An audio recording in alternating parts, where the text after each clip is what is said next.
Well, hello there, you faithful few, and welcome back to DMS Adventures, where we're willing to take a leap to get some good sleep.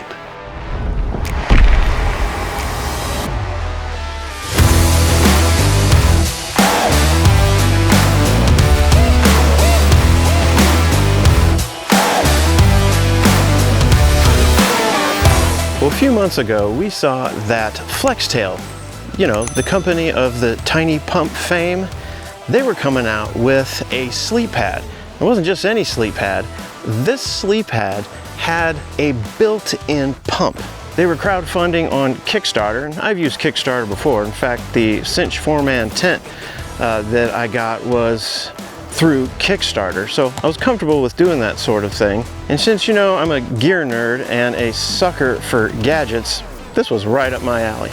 So for us early birds that supported the program, they were offering 3 pads, an R3 pad, an R5 pad, and an R9 pad for $279. Well, the other day, they finally showed up. The R3 pad, the R5 pad, and the R9 pad. So what does it mean for it to have a built-in pump? Well, that's what I'm here to show you. So we're kind of going to do 3 mini reviews of each pad so that you can jump forward to whichever of these pads that you're interested in and find out some information about them. So I'm going to show you what comes in each box, and then we'll go over some of the specs, and then of course we'll get them blown up so that you can see what they're like. And then tonight, there in the Cinch Hub, all 3 of us, Rugged Mountain Sister, Rugged Mountain Mister, and I, are going to be sleeping on these to see how comfortable they are. And since it's like 95 degrees right now, and Rugged Mountain Mister is the smallest, he gets to sleep on the R9 pad. First up is the R3 pad. So it retails right now for $149, and that does include the pump. And here it is, the tiny pump. It weighs in at 19.8 ounces, and the pack size here is 11 inches by 4 inches. Also comes with a small manual and a repair patch. So this pad, being an R3, is mainly meant for days such as this, when it's over 90 degrees and humid. I imagine this would probably keep you relatively comfortable down to 55 degrees or something, you know, cool summer night. So taking a quick look at the bag, I kind of like it. It's nice thin material, so not a lot of extra weight if you do want to bring it. Gives you the dimensions right there on the end of the bag. Of course, that's in centimeters. It's about 72 inches by 25 inches by, I think, 2.7 inches thick. The bag's got a drawstring up here at the top that is fully attached. And then there's also a handy handle. All right, so now let's unroll this thing and take a closer look at the valves and the tiny pump itself. Okay, before I unroll it, I just took it out of the bag and remembered this is where the patch is. Repair kit right here, and it also comes with an additional O-ring right there for the pump itself. This is a O-ring here that helps seal it when it goes to pump the pad up. So they give you an extra one. And then one other item is kind of a heavy duty band to keep it all, you know, wrapped up nice and small to be able to get it back in the bag.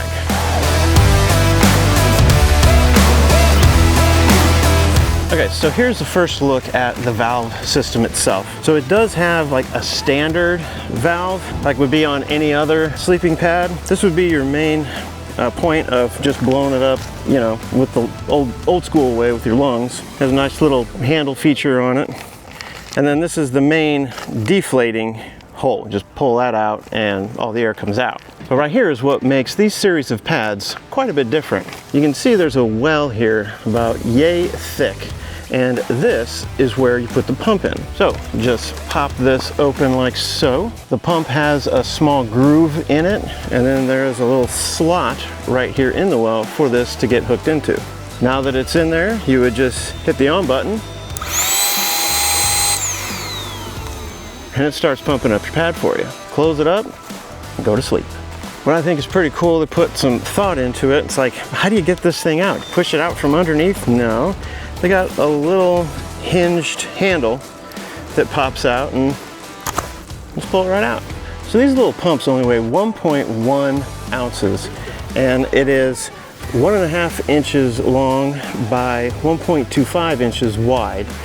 And it says that the pressure it can produce is 3 kilopascals. Now I'm not sure how accurate this is, but I think for comparison, the average human lung can produce about 9 to 10 kilopascals of pressure. So it's likely that this isn't going to blow up the pad as much as you could if you're doing it with your lungs, but it gets it probably 95% of the way there. All right, so the claim on their website is that this little pump can fill up this pad in about 90 seconds. So we're gonna get this guy down in here, get it set, get the timer going, and see how right they are.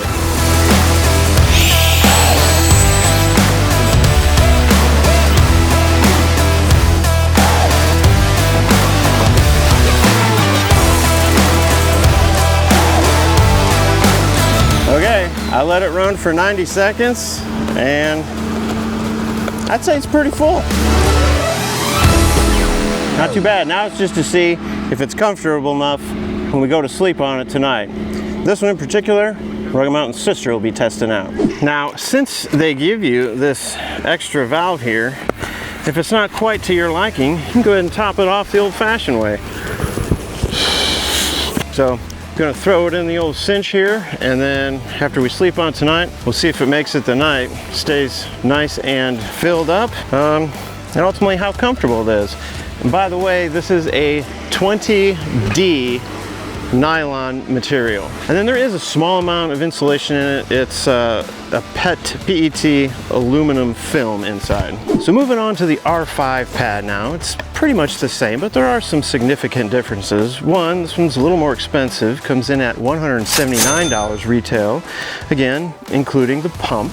This one weighs 28 ounces. Now, I think that's a little heavy for an R5, especially when you see what the R9 is. But this packs to 12 inches by 5 inches. This pad is also 72 inches long by 25.2 inches wide by about 2.7 inches thick. So this is the only pad out of the 3 that comes in 3 different sizes. This comes in a mummy shape, a rectangular shape, and a rectangular plus shape. I forgot to mention on the R3, the R3 has 2 sizes, regular rectangle and the longer rectangle.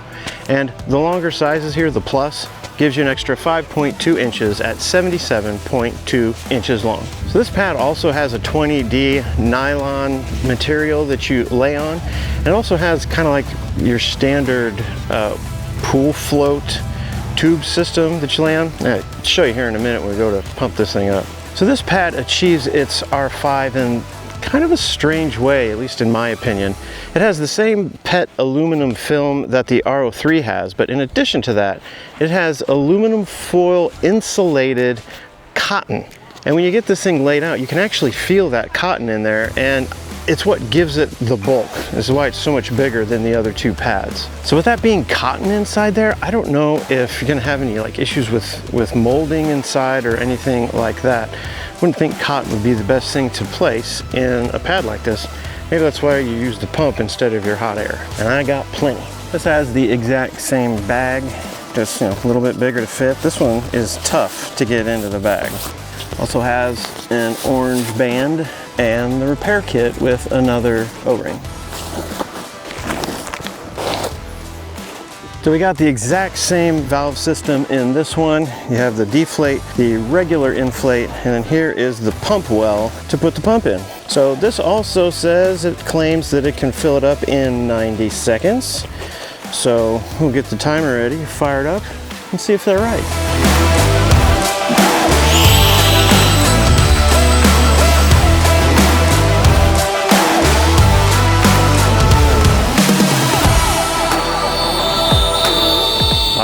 There it is. That was actually in about 75 seconds, so not too bad.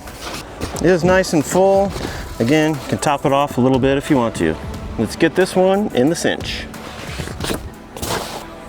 All right, next up, arguably the most impressive pad of the trio. This is the RO 9.5. So an R value of 9.5, that should get you into some pretty cold territory. Being cold or warm is kind of a subjective thing, but I'd imagine this would get you into the 30s anyway, if that R9 is valid. That was one of the things that took so long, was they actually did run these through, I think, the ASTM testing to get certified on their R rating. So this pad comes in at $239, again, including the pump. Here's the actual box that the pump comes in. So not only does it have that R 9.5 value, it also comes in at a low 17.5 ounces. So just over a pound for an R9 pad.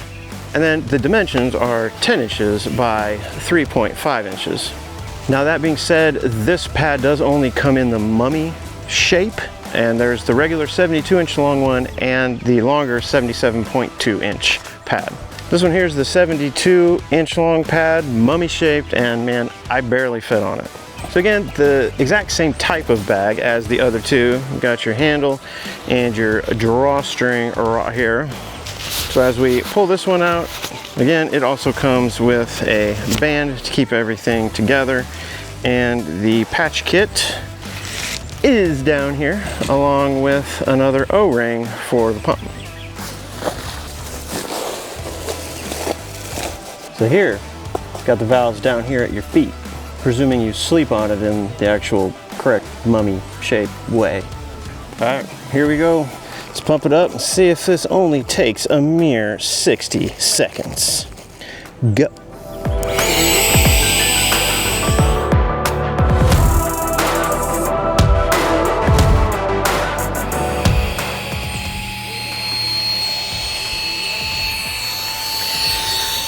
Okay, so that pitch change occurred right at 60 seconds. So for all intents and purposes, yeah, I think 60 seconds is valid. All right, so top it off if you want to, but I'm just gonna toss it in the cinch. We'll have to rearrange that later. All right, well, all the pads are blown up now in the cinch hub, and it is about 7:10. So whenever we go to bed, we'll see if the pads need any extra boost before sleeping on them, and then whether they make it through the night. So we'll wrap this review up in the morning after we've spent a night on the Flextail sleeping pads. Well, good morning, you faithful few. We have now spent one night on all three of the pads. I had the R5, Mountain Sister had the R3, Mountain Mister had the R9 over there. We'll give you our assessment of how our sleep was last night. As you can tell, they're all still full. After 6 hours of sitting in here, it did seem to lose a little bit, so I topped it off, but then overnight, it stayed nice and full. Same thing with Mountain Sister's. Hers is still good and full, and the R9 over here is still nice and full as well. I think it should be noted that this R9 with that aluminum insulation in here, it's not crinkly or noisy at all to move around on, so that's a plus. All right, so before it gets any hotter in here, we're gonna go ahead and deflate the pads. So what you can do with this is you can take the pump out of here, turn it upside down, go ahead and turn it on, and then shove it down in there, and it's gonna suck the air right out of the pad. Now I do have to say, this one is super tricky as far as getting all the air out of it, and you need to get all the air out of it in order to roll it up enough to get it back in to that bag. So with this R5, you can really tell from here to here, there's none of that cotton insulation, and from here to here, there's none of that cotton insulation. You can really feel that thickness, and actually the comfort of it from here to here, but this is what makes it kind of hard to roll up. Okay, finally, tell you what, this R5 is a bear to get all the air out and then get it rolled up in such a way that it'll fit back in this bag. But there we go, we did it. Good. Next up, got the R3. Just pull that out, turn it on, flip it over.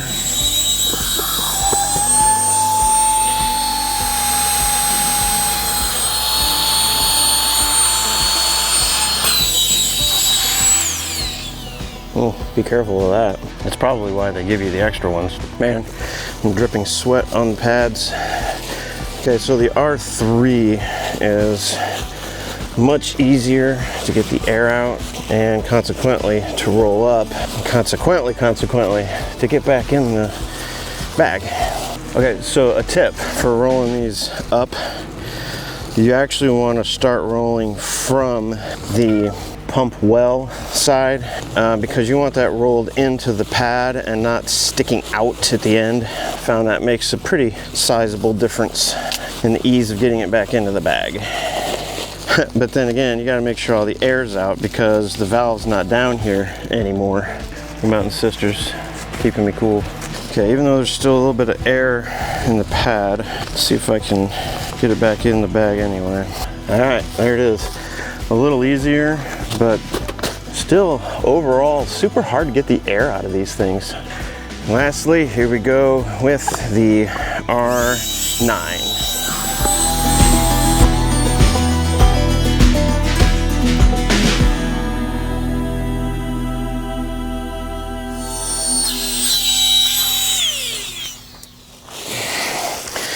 So here I'm just rolling it to try to get all of the air out of it. Seal that back up. I'll flip it over. Fold there. Fold here. Or roll, as I said, from the pump side. Hope that you got all the air out. Again, still just that little bit of air in there. Pain in the butt getting the air out of these pads, and you really need to get them back into the sack. All right, well, that wraps up the wrap-up process. Next, final thoughts with the Rugged Mountain siblings. All right, so I got the Rugged Mountain siblings here, and we're gonna wrap up the video with our thoughts on the Flextail tiny pads. First up, Rugged Mountain Mister, he slept on the R9 pad. What were your thoughts, Mister? It was really comfortable, and for me, the pad was not too hot. Which does worry me a little. If it wasn't too hot for him in 75-degree weather, does it really insulate well when it's 30 out? I don't know. Rugged Mountain's sister, she spent the night on the R3 pad. That one's like my favorite pad because it doesn't make a lot of noise when you move around. And there's plenty of room for me because I like to have my space when I sleep. And she likes to jackknife her leg out. Yeah, I don't know why. And so I was able to sleep pretty well on that. It was big enough. I wasn't hot other than like being sticky from the day. Humidity and whatnot. Yeah. Yeah, that's a 25 and a half inch wide pad, same as the R5, so lots of room. I slept on the R5 pad and it was comfortable. I slept right on the 20D nylon material. I wasn't that sticky. Of course, we had fans blowing on us, but it was a comfortable sleep. I can't complain. I'm a side sleeper, a stomach sleeper, and a back sleeper, and all three of them were comfortable on the pad. So as far as sleeping goes, the pads are a win. Bye. Thanks, Rugged Mountain siblings. But my final thoughts of the pads on the whole are that there's some kinks they gotta work out. First of all, Flextail, what you should have done is you should have put the well for the tiny pump on one end of the pad, and you should have put the standard valve on the other end of the pad, because you have to roll up the pad with the well first, because if you roll it the other direction, when you get done with it, that whole well is sticking out and it makes it impossible to get into the tiny bag. But when you roll it up that way, you're covering the valve. So when you get that last little bit of air in the end, it's not coming out and you end up with a pillowed pad trying to stuff it into the sack. Not cool. So if you put the well on one side and the valve on the other side, you could roll it up from the well end, keeping that nice and tight in there as you're pushing the air out the other side. Let me say, it took a long time to get those pads back in the bag, and that is not cool, especially when it's hot out or when you're trying to pack up quick to get on the trail. I stopped just short of calling it a deal breaker because there's probably a learning curve that you can finally get it and make it a little bit quicker. But I even pre-rolled the pad to get all the air out in one direction, closed the valve, unrolled it, and then folded it and rolled it back the other direction, and I still ended up with a pillow of air at the end. Super annoying. All right, well, that's our initial thoughts and review of the Flextail tiny pads with the built-in pump. If you have any questions at all about the pads, leave them down in the comments. Be happy to answer them for you. So I want to thank you so much for watching, and you all have a great day.